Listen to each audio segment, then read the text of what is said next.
I'm Matt Bichard here in New York City for NAREIT's REIT Week, the 2018 Investor Conference. Joining me today is Hap Stein, Chairman and CEO of Regency Centers. Hap, thanks so much for joining us. Great to be here, Matt.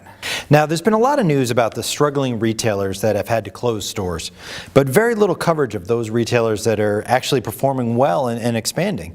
Can you talk about the types of retail tenants that you're seeing outperforming in today's market? Well, first of all, the retailers that are struggling because of poor performance, because of poor merchandising, service, and over-leveraged balance sheet are getting a lot of well-deserved publicity. However, what's not getting publicity and not making the news is the expansion by many of the better retailers. As a matter of fact, last year there were 4,000 new stores, net new stores opened, and 1,000 this year. Publix opened up 44 stores last year, have already opened up a dozen stores.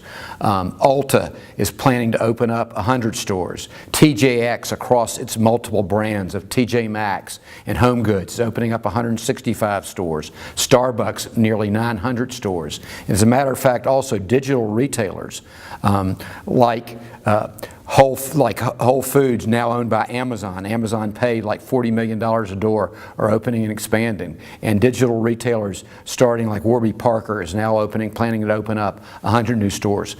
You know, these retailers, successful retailers, want to be in well-conceived, well-located, and well-merchandised shopping centers. Fortunately, Regency's portfolio abounds with those, and that's the reason why our portfolio is 96% leased. And what changes are you seeing in terms of your development and redevelopment pipelines in terms of either overall volume or types of projects you're working on? So Regency's development expertise and capabilities is allowing us to build a pipeline of about $1 billion to $1.5 billion developments and redevelopments that we expect to start during the next 5 years. And what's changed to a certain extent is there's more specialty grocers. Whole Foods, as I mentioned, is expanding. Lucky's, which is owned partly by Kroger, is expanding, as is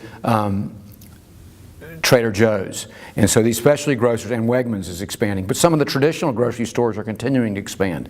And that includes, as I mentioned, Publix is continuing to expand. But another thing that's changed is there's more mixed-use developments that we are in the process of developing.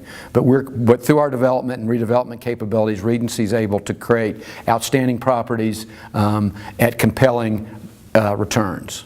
And picking up on the mixed-use concept, what role do you think those types of assets are going to play in your portfolio going forward?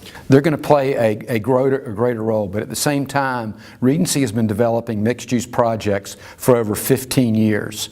But we've got a pipeline that's really exciting, and we own some iconic mixed-use projects that includes Market Common in Clarendon, which is in Arlington, Virginia. Great location. We bought that property with Avalon Bay. They own the 300 apartment units. We own the retail component. And we've got a very exciting pipeline that includes the Abbott, which is in the center of Harvard Square, Woodbard, and Bethesda, Maryland, exciting redevelopment. We've got a Costa Verde Plaza, which is in the UTC area of La Jolla in San Diego County. And we just purchased and are going to be getting ready to develop a Whole Foods center with a mixed-use residential component across the street from the Grove in LA, which will be an exciting complement. And once again, taking already irreplaceable real estate and retail centers and enhancing those. Great. Hap, thank you so much for joining us. Matt, great to be here. Great to be with you.